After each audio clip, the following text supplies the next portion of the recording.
Olá pessoal, sejam muito bem-vindos. Nós somos o Bíblia. Em casal. Eu sou o Alê. Eu sou a Lei. Bom, no capítulo de hoje, vamos fazer a leitura de Gênesis 11. Bora lá conosco. Em toda a terra havia apenas uma língua e uma só maneira de falar. Saindo os homens do Oriente, encontraram uma planície em Sinar e ali se fixaram. Disseram uns aos outros: vamos fazer tijolos e queimá-los bem. Usavam tijolos em lugar de pedras e piche em vez de argamassa. Depois disseram: vamos construir uma cidade com uma torre que alcance os céus. Assim, nosso nome será famoso e não seremos espalhados pela face da terra. O Senhor desceu para ver a cidade e a torre que os homens estavam construindo. E o Senhor disse: eles são um povo e falam uma só língua. Começaram a construir isso e em breve nada poderá impedir o que planejam fazer. Venham, desçamos e confundamos a língua que falam, para que não entendam mais uns aos outros. Assim, o Senhor os dispersou dali por toda a terra e pararam de construir a cidade. Por isso, foi chamada de Babel, porque ali o Senhor confundiu a língua de todo mundo. Dali, o Senhor os espalhou por toda a terra. Vamos agora, então, para a genealogia de Sem até Abrão. Este é o registro da descendência de Sem, 2 anos depois do dilúvio, quando Sem tinha 100 anos de idade. Gerou Arfaxade. Depois que gerou Arfaxade, Sem viveu mais 500 anos e teve outros filhos e filhas. Quando Arfaxade tinha 35 anos, gerou Salá. Depois que gerou Salá, Arfaxade viveu 403 anos e teve outros filhos e filhas. Quando Salá tinha 30 anos, gerou Éber. Depois que gerou Éber, Salá viveu 403 anos e teve outros filhos e filhas. Quando Éber tinha 34 anos, gerou Peleg. Depois que gerou Peleg, Éber viveu 430 anos e teve outros filhos e filhas. Quando Peleg tinha 30 anos, gerou Reu. Viveu 209 anos e teve outros filhos e filhas. Quando Reu tinha 32 anos, gerou Serugue. Depois que gerou Serugue, Reu viveu 207 anos e teve outros filhos e filhas. Quando Serugue tinha 30 anos, depois que gerou Naor, Serugue viveu 200 anos e teve outros filhos e filhas. Quando Naor tinha 29 anos, gerou Terá. Depois que gerou Terá, Naor viveu 119 anos e teve outros filhos e filhas. Aos 70 anos, Terá gerou Abrão, Naor e Harã. Daqui que nasceu Abrão. Agora, para finalizar, vamos para a família de Abrão. Essa é a história da família de Terá. Terá gerou Abrão, Naor e Harã. E Harã gerou Ló. Harã morreu em Ur dos caldeus, sua terra natal, quando ainda vivia Terá, seu pai. Tanto Abrão quanto Naor casaram-se.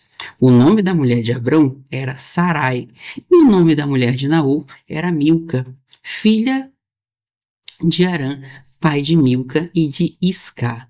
Sarai era estéril, não tinha filhos.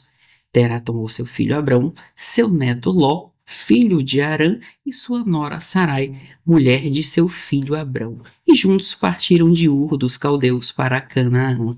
Mas, ao chegarem a Harã, estabeleceram-se ali.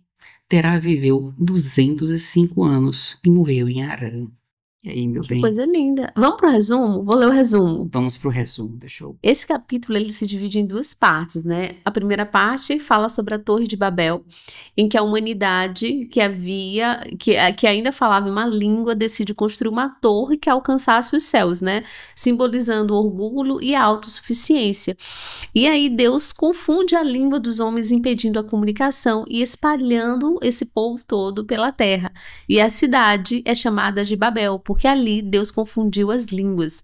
E a segunda parte, né, do capítulo é sobre a genealogia de Sem até Abrão. A linhagem de Noé, ele continua através de Sem até chegar a Abrão, né, futuro Abraão. E o capítulo ele vai introduzir a família de Abrão e sua jornada no Ur dos Caldeus para Harã. Sarai é mencionada como uma mulher estéril e destaca a importância para os capítulos seguintes, porque aí vai se desenrolar a história de Abraão, pai das nações, né? O que é muito interessante, me chama a atenção nesse capítulo 11, é a genealogia, né? O quanto vai de Noé, vai se desenvolvendo as nações, os povos, e eles vão multiplicando, crescendo, e vai povoando novamente a terra, e Deus, ele estava no meio de tudo isso, né? Deus, o quanto ele, inclusive a gente estava conversando sobre isso ontem, né? Deus, ele se importa com o nosso dia a dia. E aí fala na primeira parte do capítulo que Deus, ele saiu para olhar o que o povo estava construindo, e eles estavam construindo uma torre. Deus confunde aí a linguagem para justamente fazê-los com que, né, o orgulho, a avareza de estar construindo uma torre que tocasse os céus pudessem ser impedidos. E o que eu acho interessante é que Deus, ele se preocupa com o nosso dia a dia, com a nossa rotina, o que a gente está fazendo. Ele se preocupa com a nossa genealogia também, né? Porque vem de Noé até Abrão. E isso é muito interessante, assim, a forma como Deus, ele se importa conosco. Antes da gente continuar, bora dar uma olhada na imagem do dia. Bora. Olha a torre. Eu não tinha a noção dela sendo construída dessa forma, né? Mas faz muito sentido, até no formato meio pirâmide, assim, que seria mais fácil, né? Pra época e tudo, mas muito interessante a imagem. O que você achou? Impressionante. Lembrando que essa imagem é gerada por uma IA, tá?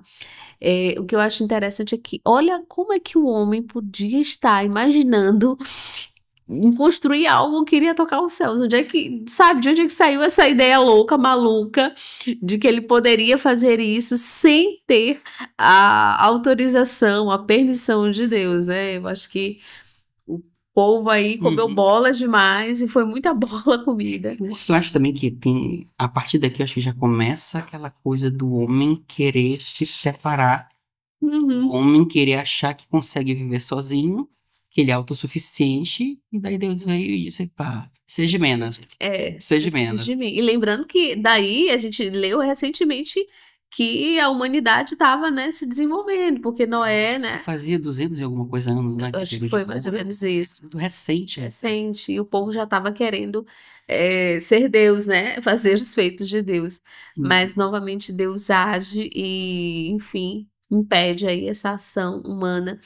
E começa a história, né? Que é uma história muito bonita, que é a história de Abrão, futuro Abraão, pai de nações. Vai ser muito legal a gente conhecer essa história nos próximos capítulos. Legal. Tem algo a mais que salta os olhos?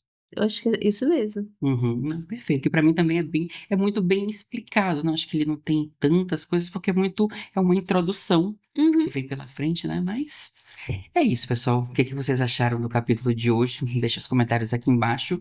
E vamos para o capítulo 12. Bora lá. Tchau, pessoal.